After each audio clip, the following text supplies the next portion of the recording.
à croire, énorme. Et si Chirac a fait ça, je me dis, il a fait quelque chose de politiquement courageux. Oui. Et on peut se dire qu'après ça, en gros, c'était un suicide. C'est le chant du cygne. Oui, c'est ça. Oui. S'il a fait ça, Oui. j'aimerais bien un jour qu'il l'écrive dans ses mémoires avant de Mais mourir. il l'a fait.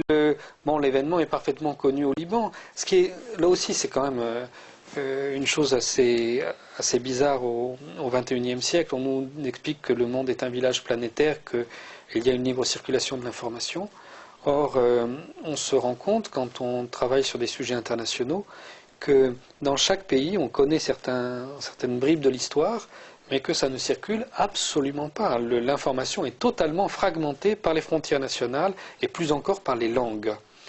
Et bon, voilà un événement qui est connu au Liban. Bon, au Liban, il y a aussi des journaux en français qui en ont parlé, et ça n'est pas venu à la connaissance de la presse française. Et moi, je l'ai découvert dans ton bouquin et j'ai un peu de mal à y croire, mais bon, je veux dire, c'est énorme, quoi. Oui. Non, mais je maintiens. Hein. Tu le maintiens. Oui, puis Chirac aurait protégé militairement Nasrallah. Absolument. Non, mais ça a même été beaucoup plus. Il y a des choses que je ne raconte pas dans le livre parce que il me manque certains détails. Mais par exemple, il y a un moment, Michel Alliot-Marie organise un gigantesque dispositif pour retirer les ressortissants français qui sont au Liban alors que la guerre commence. Bon. Mais elle surdimensionne complètement le dispositif. D'ailleurs, on ne s'est pas contenté de retirer les Français, comme on avait beaucoup de possibilités de transport qui avaient été installées. On a aussi retiré des ressortissants de très nombreux autres pays. Bon. Alors pourquoi est-ce qu'elle surdimensionne son dispositif? Bon, mystère. Là-dessus, un bateau français, donc avec toute une escorte militaire, quitte Beyrouth pour Larnaca sur l'île de Chypre, et en pleine Méditerranée, ils sont arrêtés par les Israéliens qui exigent de perquisitionner le bateau. Bon, et tout le monde est resté en chaîne de faïence pendant quelques heures. Finalement, les Français sont repartis sans que les Israéliens montent à bord. Mais ce que l'incident nous montre, c'est que les Israéliens étaient absolument persuadés que les Français étaient en train d'exfiltrer les dirigeants du Hezbollah. Voilà. Alors, ça va me permettre ma transition. Ça, c'était du temps du gouvernement Chirac, sous la gouvernance Sarkozy. Même si Alliot-Marie est toujours en place, ça a encore des chances d'exister, tout ça? Non, évidemment. Maintenant, tout est remis en cause. Bon, déjà, il faut, dans la période Chirac, il faut quand même distinguer avant et après son attaque cérébrale. Bon, alors, c'est pas le sujet de mon livre, et je pense que la courtoisie empêchait même d'aborder cette question-là, mais le fait est que le président Chirac, à un moment donné, est tombé malade, et que pendant plusieurs mois, il n'a pas exercé le pouvoir. C'est son entourage qui a exercé le pouvoir. Et cet entourage, évidemment, n'ayant pas la même légitimité, ne pouvait pas tout faire. Et il a laissé donc, ça c'est septembre 2005, hein, son accident cérébral, il a laissé à ce moment-là le champ libre à Nicolas Sarkozy, qui, en tant que ministre de l'Intérieur, a commencé à prendre le contrôle du gouvernement.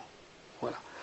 Et Nicolas Sarkozy, prenant ce contrôle, a commencé à placer des hommes à lui dans différents postes clés des administrations, mais ne pouvait pas toucher à ce qui était défense nationale et affaires étrangères, verrouillé par Villepin et Alliot-Marie. Or, maintenant que Nicolas Sarkozy a accédé à la présidence de la République, il a continué ce processus de nomination. Il est en train d'opérer une épuration complète des services de sécurité français pour éliminer tous les gaullistes et mettre à la place des atlantistes. Oui, en tout cas, nous rentrons peut-être dans une parenthèse, mais nous changeons de période. La France ne se pense plus comme un État indépendant, mais comme un État allié, sinon vassal, de la plus grande puissance du monde. Et là, ça m'amène à ma question suivante.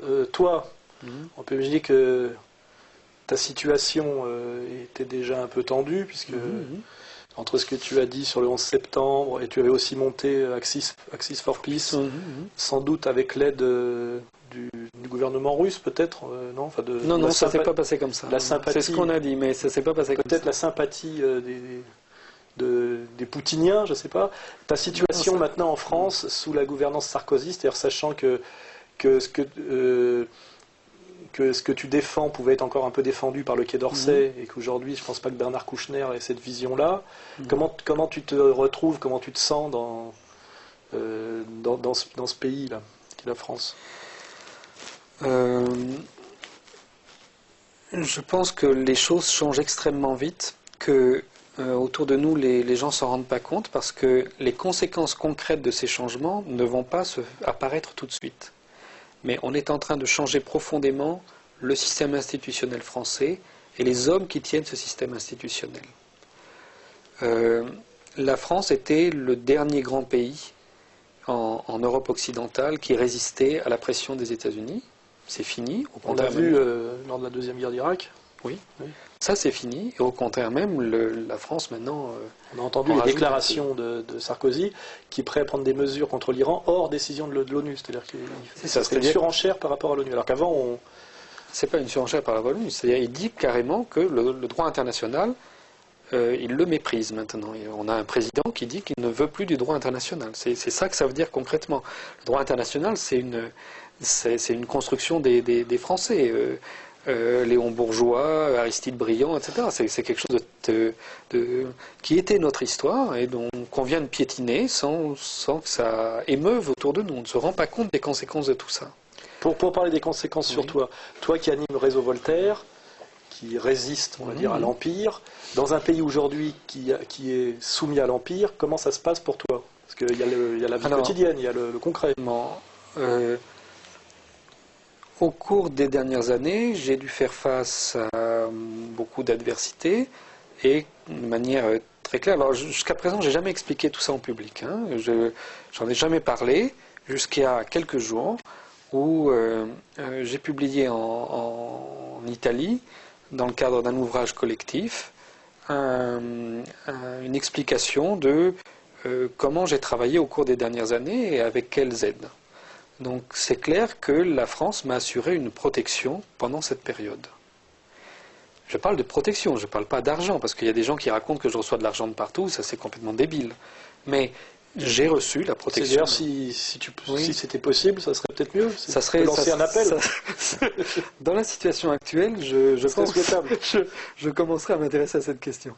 Mais le problème de sécurité, j'ai été soutenu clairement par la France, qui a défendu mes droits de citoyen à m'exprimer, malgré l'opposition des États-Unis, opposition qui est très forte, puisque je suis persona non grata aux États-Unis, qu'il y a des mesures de rétorsion contre les gens qui pourraient travailler avec moi aux États-Unis, que, je ne sais pas, par exemple, tout journaliste aux États-Unis qui mentionne dans un de ses articles le travail que je fais ou ce que j'ai écrit se voit privé d'accréditation au Pentagone ou à la Maison-Blanche. Oui, bon, ça, c'est des choses très concrètes qui sont de nature à faire le vide autour de soi. Bon. Donc, à cela s'est ajouté évidemment des menaces très précises sur ma sécurité physique. Et si je n'avais pas eu, je pense, le soutien très public de la France et le soutien aussi d'autres États quand je me suis déplacé, certainement je ne serais plus là pour en parler. Bon. Alors maintenant on est dans une autre période où de protection, il n'y en aura plus, et il faut que je m'organise différemment. Mais mon cas personnel c'est une chose, la question de l'activité politique que j'ai eu l'honneur d'animer, ne concerne pas simplement moi, elle concerne des gens un peu partout dans le monde, puisque le réseau Voltaire est devenu une organisation internationale, présente dans des pays très différents, avec des partenaires de presse importants, des revues, des quotidiens, des agences de presse, dans des pays que l'on dit du tiers-monde, cette manière méprisante de dire que comme ils ont moins d'argent, on ne doit pas les prendre au sérieux. Bon. Donc, cette large coalition de résistance à la dominance de l'information et aux mensonges que répandent les États-Unis et leurs alliés, eh bien, ce dispositif est menacé. Nous avions mis le centre nerveux en France parce que la France était un pays sûr. Ce n'est plus le cas. Donc, nous avons pris la décision de retirer de France notre association, notre site internet, l'ensemble de nos bureaux, etc. Tout dans les jours qui précèdent et puis encore quelques jours, là, est en train d'être déménagé et tout va quitter les pays membres de la zone OTAN. Voilà. Tout est installé ailleurs, de manière éclatée, dans différents États, mais il ne restera plus rien ici parce que nous pensons que notre sécurité n'est plus assurée ici. Et je le dis d'une manière qui n'a rien d'emphatique, je m'inquiète plutôt de ce que nos concitoyens n'aient pas conscience de la gravité de cette période. J'expliquais dans mon premier livre que les États-Unis, en votant le Patriot Act, avaient pris un certain nombre de dispositions qui allaient déteindre sur leurs alliés. Et j'expliquais aussi qu'ils étaient en train de rétablir la torture, etc. Que n'ai-je dit à cette époque? On s'est moqué de moi. Aujourd'hui, c'est même plus la peine, ça ne donne même pas lieu à discussion, tout ça. Nous avons des rapports particuliers du Parlement européen et du Conseil de l'Europe qui montrent que, au cours des 5 dernières années, les États-Unis ont enlevé, séquestré, torturé des gens sur le territoire de l'Union européenne, dans tous les États de l'Union européenne, à l'exception, semble-t-il, du Luxembourg et de la France, à moins que notre documentation soit incomplète.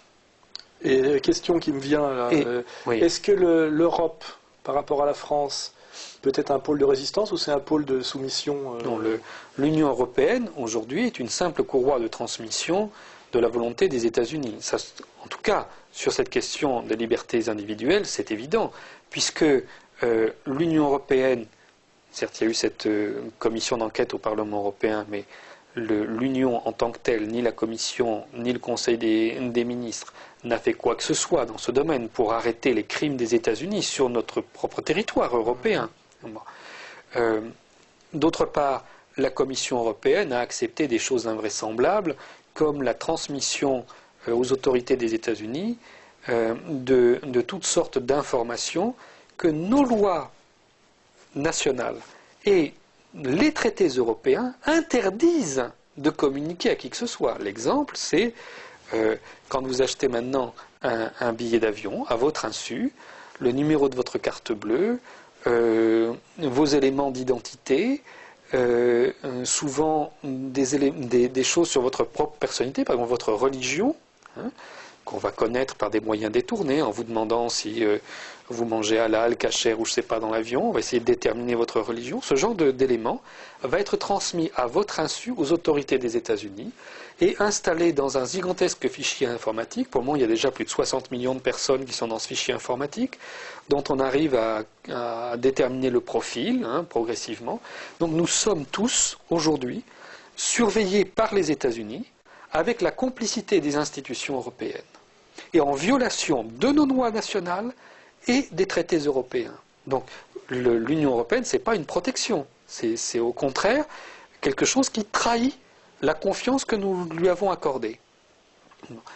La question des enlèvements en Europe, encore une fois, nous n'avons pas de connaissance de cas sur le territoire français et le territoire luxembourgeois. Mais il y a des pays où nous avons des détails sur des enlèvements qui peuvent avoir été nombreux. C'est souvent des dizaines et des dizaines de personnes qui ont été enlevées. Quel pays, par exemple? Que ce soit l'Allemagne, la Grèce... Non, tout le monde y a eu droit. Tout le monde y a eu droit. Et on enlève quel genre de gens? Alors, il y a une particularité. Pour le moment, on commence toujours par quelque chose. Pour le moment, toutes les victimes de ces crimes avaient un lien commun, elles étaient toutes musulmanes. Généralement, elles n'avaient pas la citoyenneté de l'État dans lequel elles résidaient. Mais il y a des exceptions. Il y a des gens qui avaient plusieurs nationalités. Il y a des exceptions. Donc maintenant, le pli est pris. Alors on nous raconte que ça va s'arrêter, mais il n'y a aucune raison que ça s'arrête, puisque l'Union européenne a signé des accords avec les États-Unis pour autoriser ces choses-là. Hein? Donc comme ces accords n'ont pas été dénoncés, simplement, on va devenir encore plus discret pour faire les mêmes choses. Après ce système, qui est en fait l'équivalent de ce qu'il y a eu il y a une vingtaine d'années avec l'opération Condor en Amérique latine. Mais ce que Bush père a fait en Amérique latine, Bush fils le fait maintenant en Europe. Bon, il y a une nouvelle étape qui est actuellement franchie. Les États-Unis ont des lois dites antiterroristes, qui sont des lois d'exception. Tu sais qu'ils ont suspendu l'application de la Bill of Rights, les premiers amendements de leur constitution, qui étaient vraiment leur gloire et leur honneur. Premier et deuxième amendement. Même en fait les 10 premiers, ils ont touché aux 10 premiers, qui assuraient les garanties du justiciable, c'est-à-dire que personne ne serait victime de l'arbitraire de l'État. Bon. Eh bien, tout ça est suspendu, et le président des États-Unis peut prendre des décrets, comme ça, de manière administrative, tout seul. Il fait des listes de gens ou d'organisations, et il peut prendre des sanctions contre ces gens-là. Alors jusqu'à présent, ça se fait toujours par étapes. Au début, on le fait contre des gens que personne ne va défendre. Donc on choisit quelques illuminés à des endroits en guerre, et on les désigne du doigt, et on dit, voilà, ça c'est des méchants, il ne faut plus avoir de contact avec eux. Mais là, en juillet-août, le président des États-Unis a franchi une autre étape. Utilisant les pouvoirs spéciaux qui sont les siens, il a dressé des listes de gens et d'organisations qu'il suspecte de déstabiliser ou de vouloir déstabiliser l'Irak ou le Liban. En d'autres termes, là, c'est plus du tout des gens qui sont accusés de terrorisme. Hein, ça n'a rien à voir avec poser des bombes, tuer des gens, c'est pas du tout ça. C'est ceux qui expriment une opposition politique à l'occupant états-unien en Irak ou à la politique que les États-Unis ont au Liban. Ces gens-là se voient interdits d'accès au territoire des États-Unis s'ils sont étrangers. Ils peuvent se voir assignés à résidence s'ils sont états-uniens. On peut leur confisquer leur passeport s'ils sont états-uniens. On peut confisquer tous leurs biens. On peut leur interdire toute activité bancaire, etc. etc. Bon. Donc, ces lois qui sont là, c'est une répression politique, hein, qui n'a rien à voir avec les systèmes démocratiques, qui est caractéristique même de ce que jusqu'à présent on appelle une dictature. Hein. Bon. Mais c'est très ciblé. Pour le moment, les gens ne réalisent pas parce que c'est très ciblé. Bon, il y a 300 millions de personnes qui vivent aux États-Unis. Les listes publiées par le président Bush, la dernière liste est sur les gens qu'il a mis en cause au Liban et en Irak, elle doit faire 28 pages. Bon. Donc, voilà, ça fait quand même une sacrée série de noms. Hein. Alors là, moi, je vais de temps en temps sur Internet. Il me semblait qu'il y avait un petit espoir par rapport à ce que tu décris. C'était la montée comment dirais-je, d'une espèce de contre-culture à l'américaine sur la thèse officielle du 11 septembre et tout ce qui va avec, puisque tu nous as démontré que c'était articulé, qu'en fait le 11 septembre avait lancé tout ce processus de redécoupage du Moyen-Orient, de passage à une forme de dictature discrète, où être opposant est considéré comme délinquant. Et on voit quand même des gens qui s'organisent, souvent haut placés, des autorités morales, administratives, qui contestent les conclusions du 11 septembre. Et ça a l'air d'être assez de prendre de l'ampleur aux États-Unis, même si on n'entend pas beaucoup parler en France. D'abord, je précise qu'il n'y a pas de version officielle du 11 septembre. D'accord, mais ce n'est pas une version officielle, parce que si le 11 septembre c'est bien un crime, une version